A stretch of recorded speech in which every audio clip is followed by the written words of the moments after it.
knows the phone is ringing.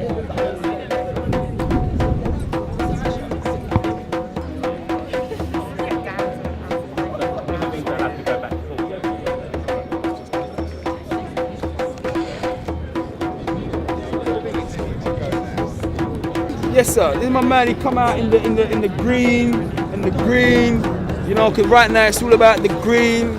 We're just pushing that agenda for the people right now, you know. And my man lives on the estate. He's seen everything what's happened. This brother was one of the fortunate ones who managed to move in at the right time and got a secure tenancy. That's right, isn't it? Yes, yeah, but skin of my teeth. How long you been here now? It's over 10, isn't it? Yeah, over 10 years, over 10 years. Getting on for like 15 or something like Yeah, that? something like that, yeah. Yeah? Yeah. So this brother moved in at the right time when they were still giving out secure tenancies.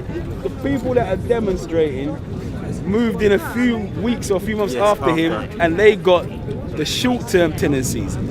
And 14 years or whatever down the line, then people are fighting to maintain their dignity. So what have you seen down here, my man? What have you witnessed down here?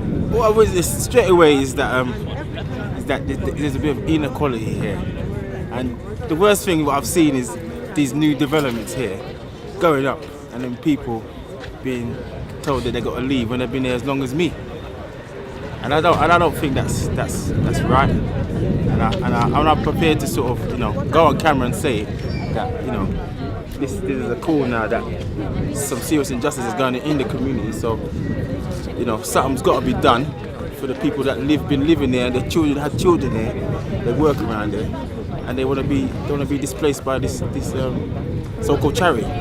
Guinness said they had no responsibility to the tenants on this estate, to the ASTs. They said, go and find a private flat.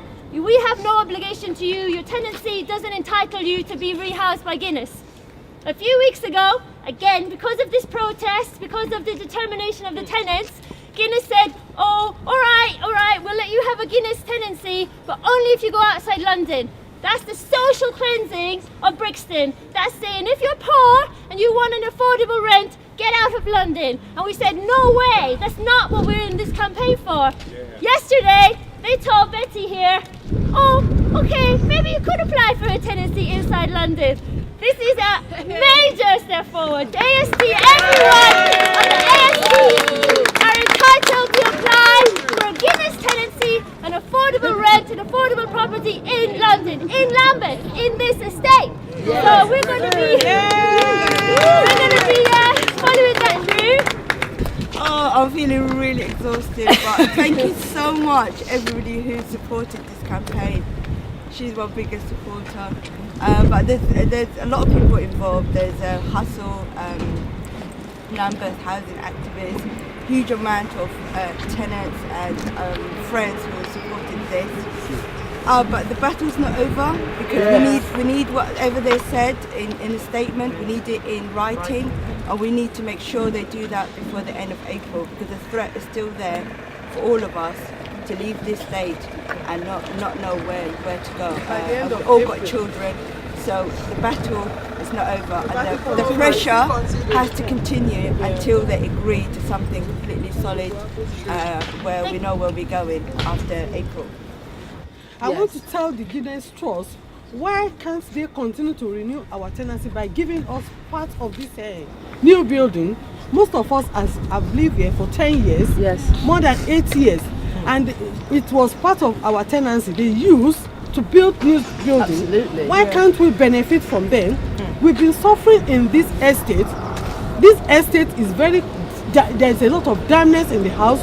Most of us have been suffering in silence medically due to this dampness, respiratory absolutely. I've got a friend and the medical condition, children. So they don't have to push us. We can render ourselves homeless. You are here for a long time. We are going to Lambeth together. You remember me, huh? You remember me, right? 4 or 5 years ago. When 4 or 5 years ago. We were fighting 5 years ago. The first time the tenants, I say the tenants got bloody somewhere to live. You know that. Well, listen, before Sister B goes in to the office with Grace, like Batman and Robin, going in there to save the day for those people who maybe not be as vocal and with the backbone as B. I think it was yesterday, I was with her sons, we was upstairs, and one of her sons, we was having like a little banter, you know. How was the young man? Was he 6, 7? And I said to him, you're acting like a girl. I said, don't act like a girl. And Betty and Helen, they pulled me up straight away. Good, needs pulling up. I know. Rashid Nix needs pulling up. And at that moment, I checked myself.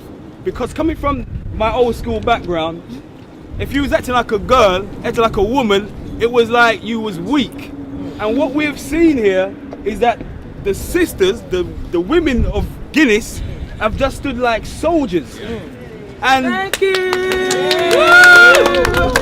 no, it was I think it was Malcolm X said, if you educate a man, you educate the individual, but when you educate the woman, you liberate the nation. And what these sisters have done, and I've got to stand here and give them maximum respect. Grace, who I'm always glad to see because she always puts me in check. Betty, who always makes me feel humble because she kept the fight going, because this is something, as they said, this started back in about 2010 when some of us guys who lived on the estate was secure tenants and some of the people who were on the short-term tenancies, and we realised that stuff was going to happen, so we started the fight. I lived at 181, Betty lived at 182.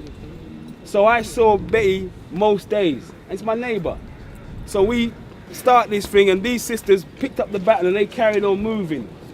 And what it really sends out, it sends out the fact that Brixton survived riots. Brixton even survived recessions. And man thought that the regeneration was going to put the nail into the coffin. And these sisters are showing you that if you stand firm as a community with principle, with God in your heart, a clean-hearted people. These ain't bad people here. These aren't benefit scroungers. These are people that come over here and do regular work to keep this city running, and they treat it like dirt.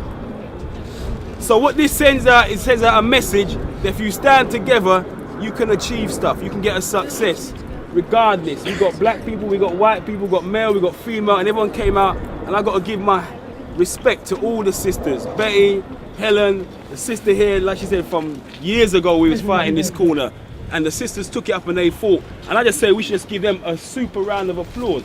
Because I'm proud of them. And you guys humble me, seriously, you humble me.